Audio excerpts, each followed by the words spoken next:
You were not meant to be a slave to the grind. You were not meant to trade your life force for money. You can escape gravity. You can unlock your life. You got this. Let's go. Hello and welcome to Unlock Your Life. This is your host, Jennings Smith. Guys, I've got a message for you. This is something that held me back for years. This is something that I thought I was not making a mistake, right? That's the insidious part about this, is I thought I was doing the right thing. I thought that I was gung-ho, all or nothing, and it held me back. What do I mean by that? I'm going to give you an example. I'm going to give you a story right now. We're going to talk about what I mean. There's a book by Tim Ferriss. It's called The 4-Hour Body. The 4-Hour Body, it's the same guy that wrote The 4-Hour Workweek, if you've heard of that book. And the premise is you can do a specific type of workouts, you can eat specific type of diet, and you can get major, massive results very, very, very fast. Now, are you going to become a champion bodybuilder? No. But you can get 80% of the way to where you want to look by implementing these strategies that he's hacked and laid out in his book. And so I'm reading this book, and it is pretty interesting. And there's more to it than like weight loss and muscle gaining and working out. But this guy is like a bit of a bioscientist. I mean, he's trying out all these different theories and testing them and tweaking them. And he is going to major extremes to get these results. So for example, he's got different programs. So like if you want to lose weight, he's got a certain program. If you want to bulk up and gain weight, he's got a different program. I was skinny at the time, and I would say this was probably 7 or 8 years ago. And skinny at the time, I wanted to get a bigger. And so he's lays out this diet. And I mean, it's crazy. It's like hundreds and hundreds of grams of protein, tuna, chicken, also a lot of carbs, macaroni and cheese, bread, this sort of thing that you're pounding. And I'm talking large quantities, right? So I got to do this. And then the workouts are very, very, I wouldn't say difficult, but they're very heavy if you're trying to gain mass. So low reps, and you're adding weight every time. You're only trying to do, I think, 3 to 5 reps. Like I said, this was 7 years ago, so my memory's a little fuzzy, but pretty extreme on the weight side of things. But I'm reading this book and I'm getting psyched up and I'm like, yes, I can get what I want fast with, pretty minimal effort, maybe pretty minimal effort. Let's do this. Let's go. I'm all in on this. I'm going to do it. So yeah, I bought the food. I planned out my meal plans. I put it in my calendar when I was going to hit the gym. I planned out my workouts. I wrote them all down in my notebook and I was going to track what I'm doing. I bought the membership to the YMCA. And so I start, right? And day one, I realize, oh my gosh, this is not what I thought it was. This is going to be way harder than I thought it was. And just with the eating part, I don't like being really, really, really full.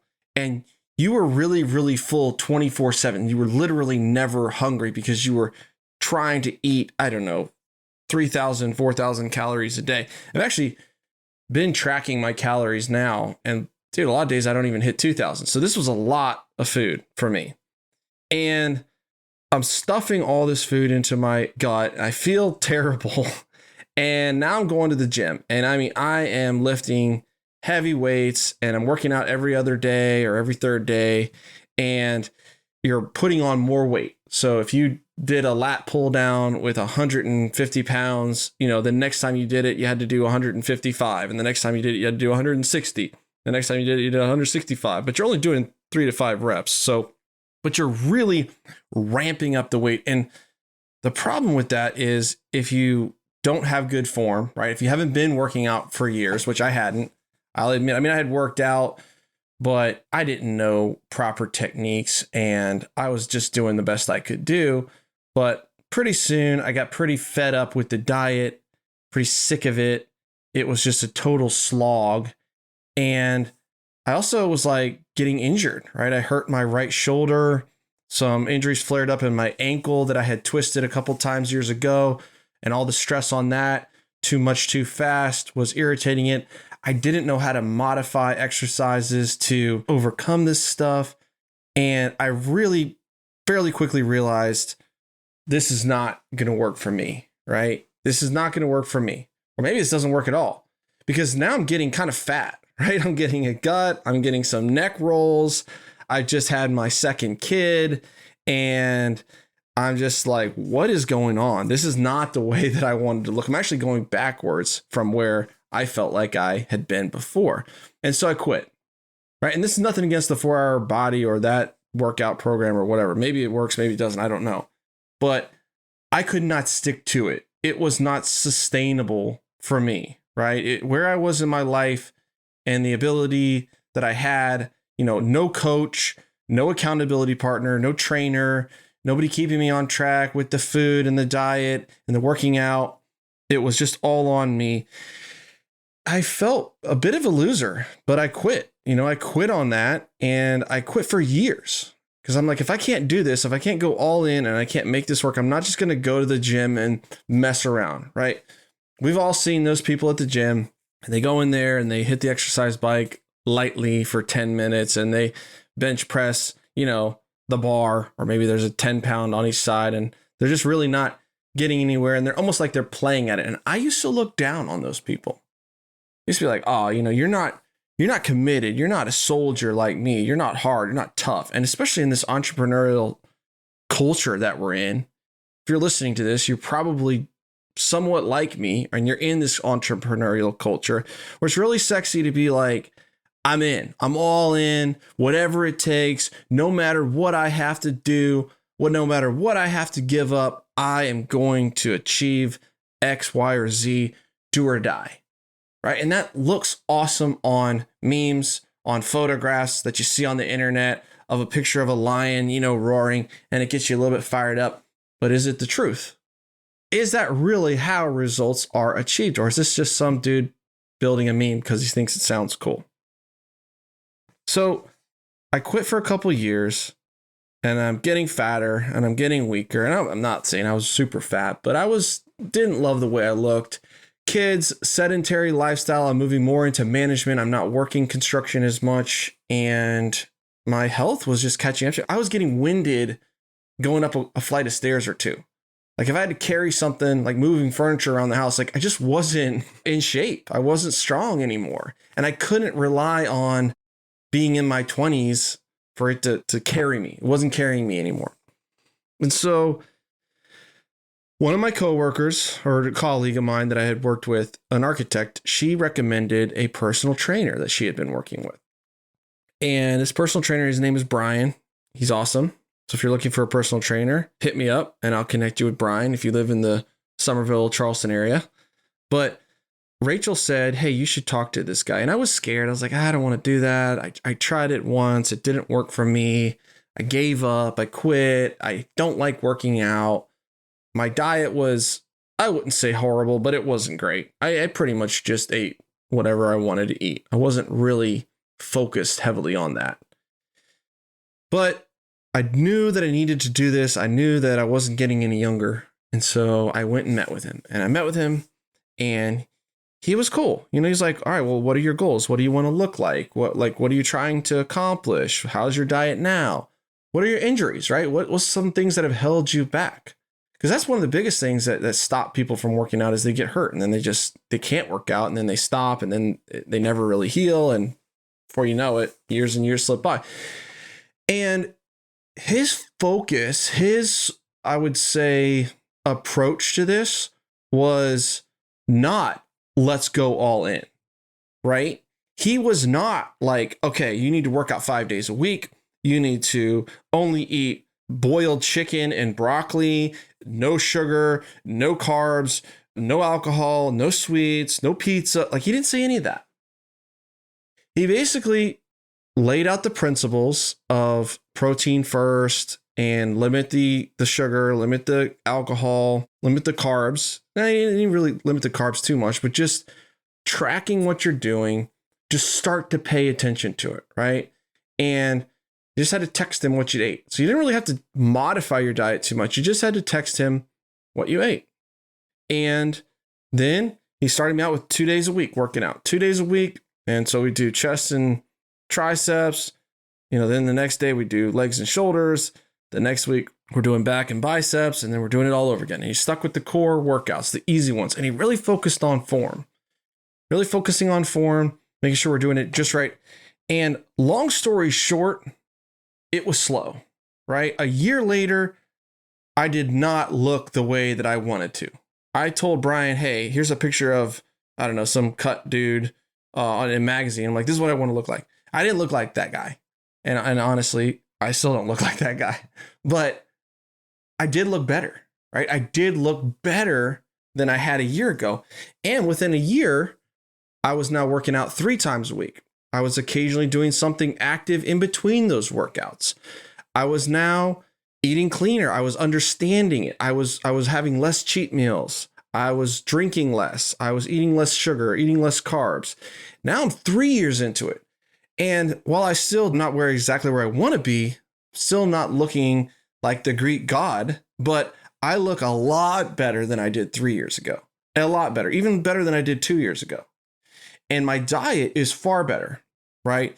I am sticking pretty much to chicken and protein and fresh vegetables and homemade meals and avoiding the sugars, avoiding alcohol, avoiding these sort of things that are going to hold me back. But now it's like easy for me. It's a habit for me. It's just part of my life. Like I went on a cruise last week and I actually worked out a couple times while I was on the cruise. And dude, the old me never would have done that. Never in a million years. But I wanted to because I know now that if I don't work out for a couple of days, the stress starts to build, the anxiety creeps up, those things that I didn't even realize were there until I started doing this consistently, start to come back. And so I have to do that, right? When I eat a bunch of pizza and burgers and ice cream and whatever, like I know how that's going to make me feel. That didn't really bother me before. Now it bothers me. Now I don't want to do that because I have a new habit, right? And the new habit now is easy. And it did not come all in because I promise you that if I had walked in there with Brian and he had loaded me down, working out 5 times a week, you can't eat this, you can't eat that, berating me on how badly I was doing, I may have quit at that point again too, right? And then now 3 years later, I would be in worse position than I was when I started. So this concept of I got to be all in or I'm all out is holding us back. That concept is holding you back, maybe. So let's turn that to real estate, right? I want to be all in on real estate. Or you hear people think that or say that. Okay, well, let's take that down the road, right? You got a wife or a spouse. You got some kids. You got bills. You got a house. You got a car. You got a power bill, right? And so you're going to say to me, you're going to quit your job and you're going to go all in on real estate, right? How's that going to go for you? It takes years to get to stabilized cash flow. It takes years to take properties full cycle, flip them and sell them and make millions of dollars in profits, right? It takes years. It takes time. Shoot, it takes time just to even find your first deal, raise the capital, get it closed, build your partnerships. And so if you put this pressure on yourself that, hey, within 3 months, 6 months, whatever, I'm going to be all in on real estate. I'm going to have quit my job. I'm going to have all this in place cash flow that I'm never going to have to work again if I don't want to. I get it. And I admire the all in attitude, but it's a dangerous place to be. So what I mean by that is I want you to be all in on your mindset. When I decided to get into the apartment game, I got to a point where it's like, this is what I'm going to do. No matter what it takes, this is what I'm going to do. I'm going to get there. And I think that's a healthy attitude to take. And I think it should be time driven. And I think you should have goals. And I think you should push yourself. But don't put so much pressure on your dream that if it doesn't work out perfectly, you crush your dream, you quit your dream, and you're all out. This is where I see a lot of people, they're excited, they ramp up, they hit that first level of resistance, that first obstacle, something doesn't go their way, and they're realizing this is going to take longer than I thought. This is going to be harder than I thought. I'm not going to get there in this original built up vision of what I was doing. And so I am all out, because if I can't be all in, I'm all out. That's how I live my life. And this game is better played with a mentality of what can I do? Right? So taking it back to the scenario, you're married, you got kids, you got a job, and you have bills. Well, what can you do? Right? Can you go through a video course? Right? Can you watch 6 to 8 to 10 hours of video over the next couple of weekends? Well, yeah, absolutely. Just cut out Netflix a couple of nights a week and you're there. Right? Can you do that? Sure. Okay, now you got an educational backbone, right, of how this stuff works and how you underwrite.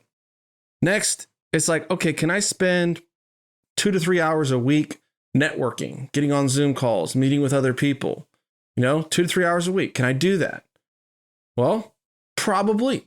Now, is something going to have to give? Sure, maybe. But I'm not saying, if you're like, I've got to do this 20 hours a week, I've got to cold call 50 brokers a day, I've got to talk to 100 investors per month, I've got to build a CRM with 25,000 contacts in it, I've got to hire cold callers to just ramp up and brute force cold call all these off-market apartment deals. Like, no, you don't. Because if you try to do that, you're either never going to start or you're going to quit very quickly because of the amount and level of work. Now, I'm not saying you're never going to get there. You may get there. You probably will get there. And when you get there, it'll be fun. And it'll be your habit. And it'll be part of what you're doing. You'll be building your business. And you're there. And it makes sense.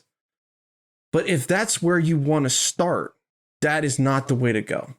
All in leads to all out. So focusing on what is the next domino that I can knock over. We talk about this on our sprint teams. This is our small group accountability teams inside of the deal room. The sprint leader, I'm a sprint leader, Yaden's a sprint leader, but the sprint leader helps the person identify, like, what's the next best thing for me to work on, right? Do I need to strengthen my underwriting? Do I need to get to the point where I can make an offer? Can I make one offer this week? Can I underwrite a couple of deals and send one offer this week? Can I talk to 2 brokers? Can I talk to 3 brokers, right? And I would rather people make small incremental commitments that they can keep to, that they can see themselves winning and see themselves making progress, than committing to some behemoth pie in the sky goal that most likely is not going to happen. Now, as you progress, I think you can increase your activity. You can increase your time spent. You can increase your focus, and what you focus on is absolutely going to expand, right? And are you going to expand slower? Are you going to grow slower by doing it this way? Yeah, for sure. But at least you're going to do it. At least you're going to make progress. Who did better, right? Who did better? In 5 years, who did better? The guy that started off doing 1 call a day, studying a course for 1 hour a day, slowly picking at the problem, and it took him a year or more to close his first deal. But then 5 years down the road, he's closed 5 deals, 6 deals, 10 deals. I don't know how many deals he's going to close in 5 years. Or the one guy that was like, he went all in and he got burnt out and it didn't work. And after 6 months or 3 months or whatever, he gave up because there was just no way that he could juggle the family, the job, all the responsibilities. Their income wasn't coming in because he left his job. Like, that person is headed for disaster. And in 5 years, he will still be doing the same thing he was doing before, except he'll be like, yeah, multifamily doesn't work. Yeah, that stuff is stupid, right? So wherever you are, whatever stage of the game you're at, what is the one thing that you can work on today? What is the one problem that you can push on, that you can beat on, that you can crack to take another inch forward? Guys, this is a game of inches. This is so daily. Our habits determine who we are. And so what you're trying to do when you're starting this journey, and this goes for like expanding your business, starting a new business, buying businesses, buying multifamily, whatever you're trying to do, it's building the habit, right? The goal should not be that I want to own 1,000 apartment units, right? That's the goal. What do I mean by that's not the goal? I mean, of course that's the goal, but the tangible way to get there is to build the habits. What kind of habits does the person that has 1,000 apartment units have? What kind of person do I have to become to get 1,000 apartment units? What kind of networks do I have to have? What kind of level of confidence do I need to create to do that? How much money and how many people am I going to need to know to get to that level? right? Those are the questions that you need to be asking, because if you can build those habits, that's the leading indicator. The 1,000 units, the cash flow, the net worth, all that stuff, that's a lagging indicator. If you chase the lagging indicator, you go all in and you go all out.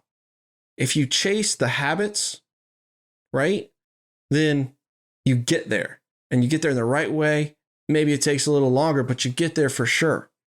You think about keystone habits, right? Working out, eating healthy, good relationship with your family and your spouse.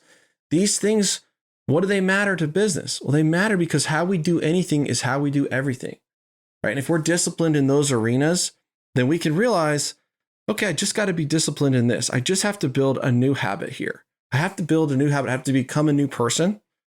Not a completely new person, but this piece of me needs to change, right? This level of confidence needs to grow a little bit.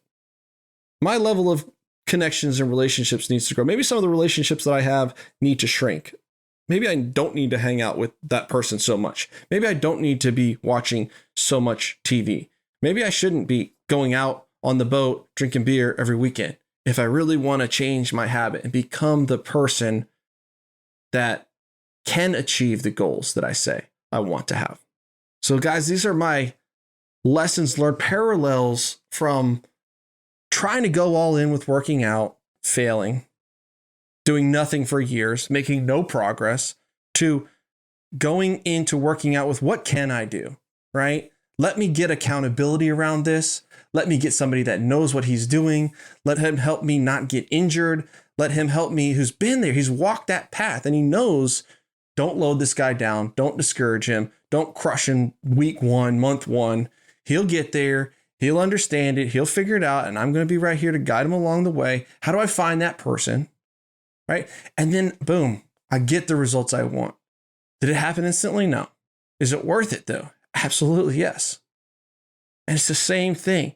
If you want to make progress going from single family into multifamily, doing bigger deals, buying more businesses, you need to identify what's the next best thing I need to do and plug into that accountability, right?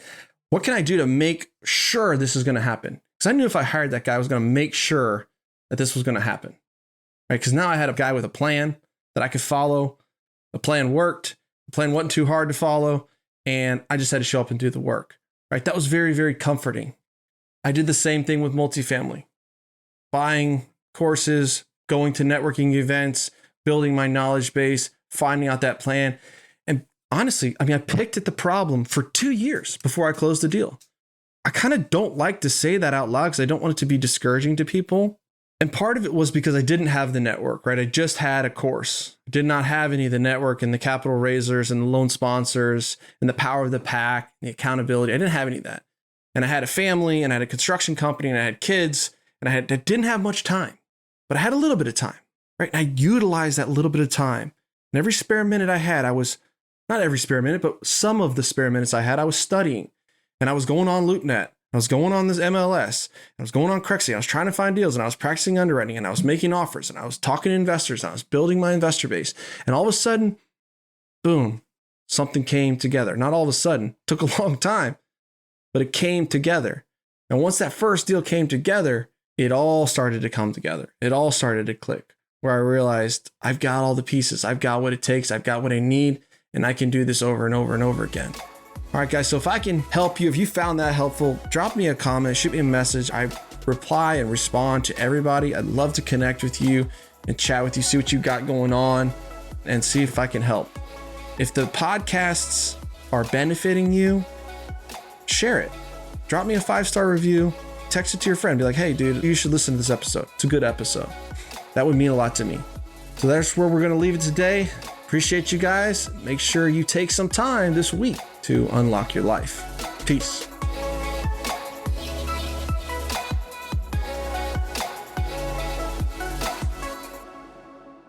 This is the podcastfactory.com.